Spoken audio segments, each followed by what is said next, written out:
execute compared to a lot of other combos we see Darkseer picked into. It's pretty easy to vacuum into Sonic Wave though, but still, I think this is the more solid pick. Yeah, X is much easier to execute compared to Darkseer. They should have banned this over Bristle, but I'm not sure they realized that this was actually a scarier pick.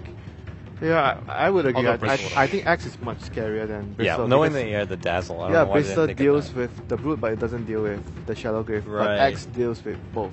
Yeah, may have slipped their mind, and Hot 6 used a lot of their time earlier, so right at the end.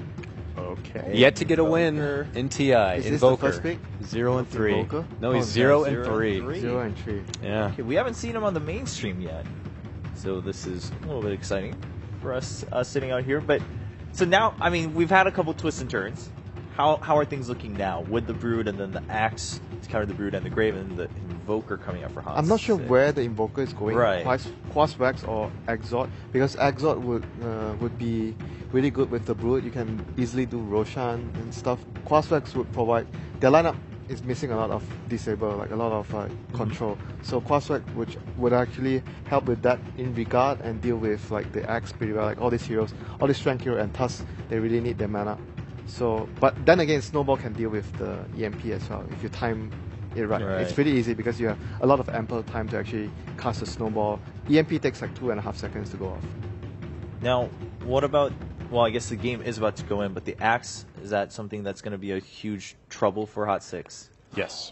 Yeah, I wonder if they're going to try their best to dodge that lane, if they're going to try to push to put, obviously, the Axe and Brood one-on-one. And just how the early setup is going to be here, if there's going to be a lot of dancing around the lanes and seeing who gets established. And then once they find the lanes, if they're like, okay, we got to change this up right now, and they try to move all over the place, and then you're losing CS, and that could be a bit of a headache for Hot 6. Well, both teams just one last game. Empire fighting for that next chance to just challenge VP for a tiebreaker into the upper bracket. Let's find out in game number 2.